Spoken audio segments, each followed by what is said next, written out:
Check this out. We have a brand new 2022 Nissan Pathfinder here.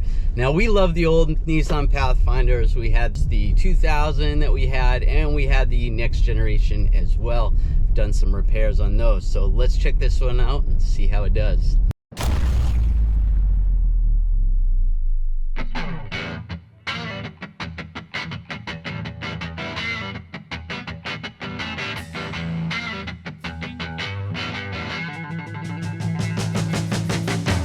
It seems like the new Nissan Pathfinder, they're trying to go back to their roots a little bit, more of a rugged type vehicle, not so much like a minivan.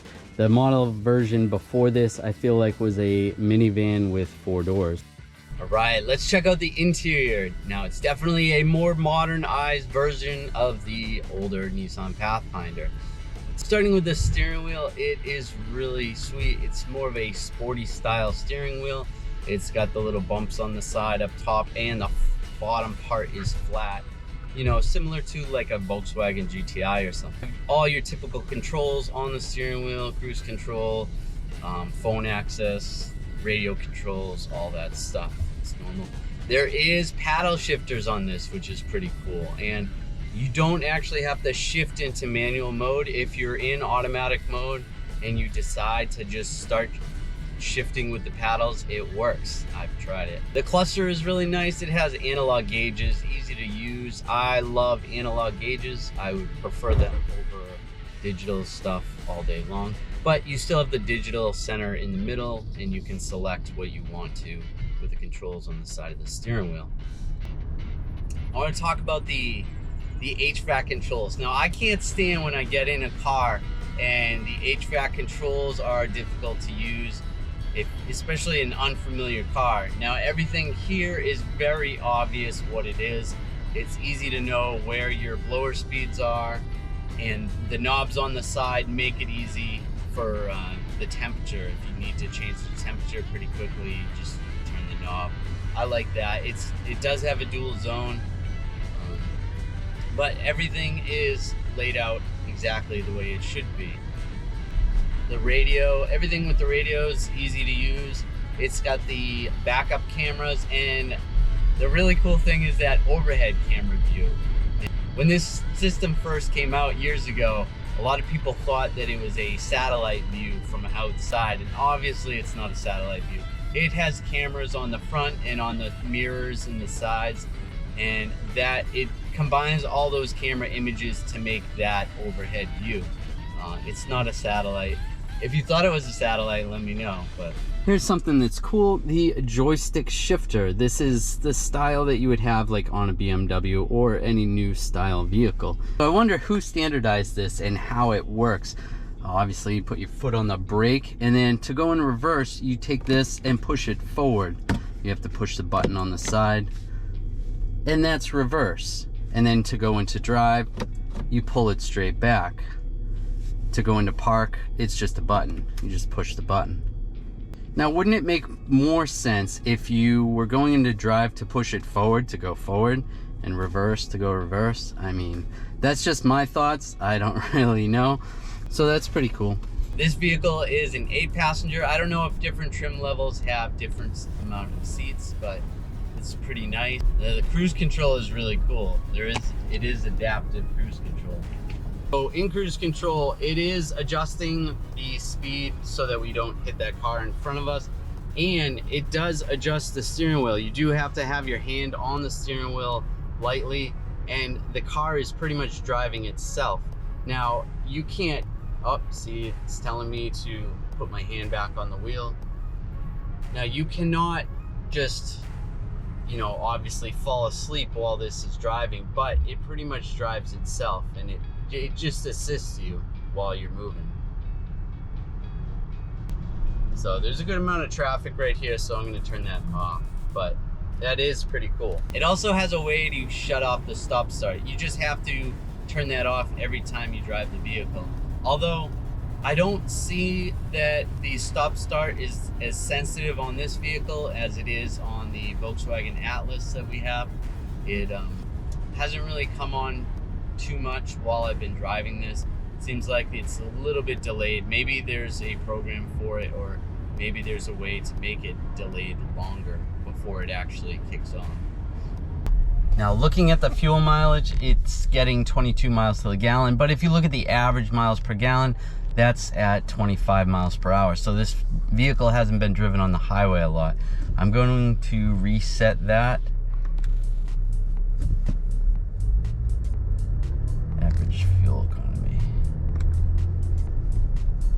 Yes. Right, so my ride into work today is all highway. So I obviously got that miles per gallon up coming to work. So I think that's pretty cool. Around 29 miles to the gallon. You can see my average speed was increased. I'd be willing to bet if you're driving this vehicle normal, a little bit of highway, a little bit of back roads, you get somewhere in the 25 to 26 miles to the gallon, which is, again, really good for the size of the vehicle. But nice acceleration, everything feels good. Doesn't feel sluggish, it feels like the engine's adequate for the size of the vehicle.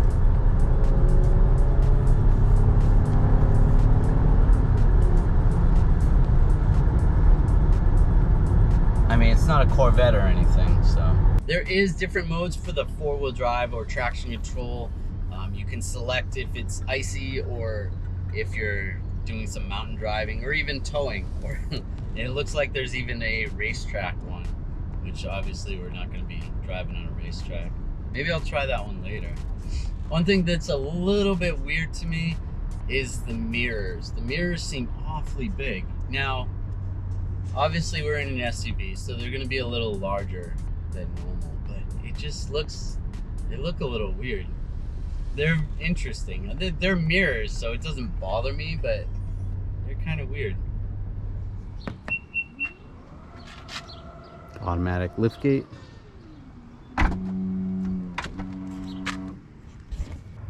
And with the rear seats in the upright position, you have enough room for a full-size cooler. A little bit more. Enough for groceries. I know that's important to you. Here's something that's cool. If you have a car seat and you're trying to get access to the back seat, you can still have the car seat in there and then get into the back seat. And then you have to manually fold it down, but it is a push button and it's electronic, which is pretty cool.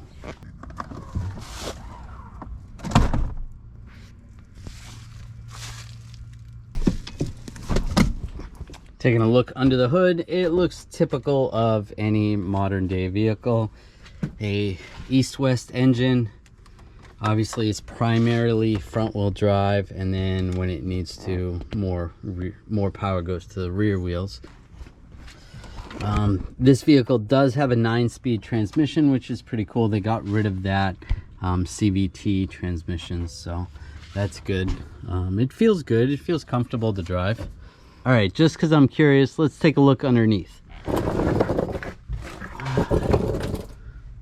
All right, yeah, brakes look good. Everything looks good. Aluminum lower control arms. Subframe. This is a transmission. The engine.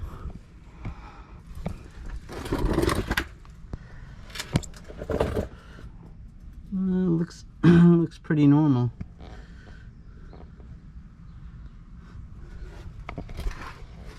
Two piston calipers in the front. I'm assuming there's one piston in the rear.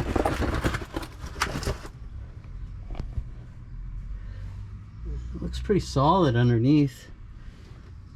There's a shield over the gas tank. Shielding over that stuff. So you could use this for like slight off-road. Plastic? Yeah, it's plastic. Looks cool.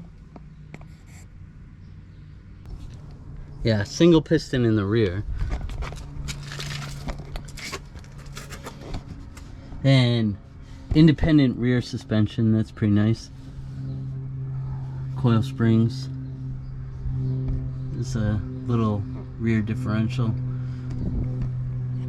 Overall, I think the new Nissan Pathfinder is pretty cool. I know I'm going to get a lot of slack for this, but I would buy this over a 4Runner. If you're into 4Runners, obviously, you know, go for it. But I always recommend people buying what they want to buy. You know, all cars break, all cars have problems, but overall this car looks pretty good. So if you have any questions about the Nissan Pathfinder, let me know. I'll do my best to try to answer those. I do have access to this vehicle. I like it. Check them out. If you're a fan of the older Nissan Pathfinder, I'm sure you're gonna like this. So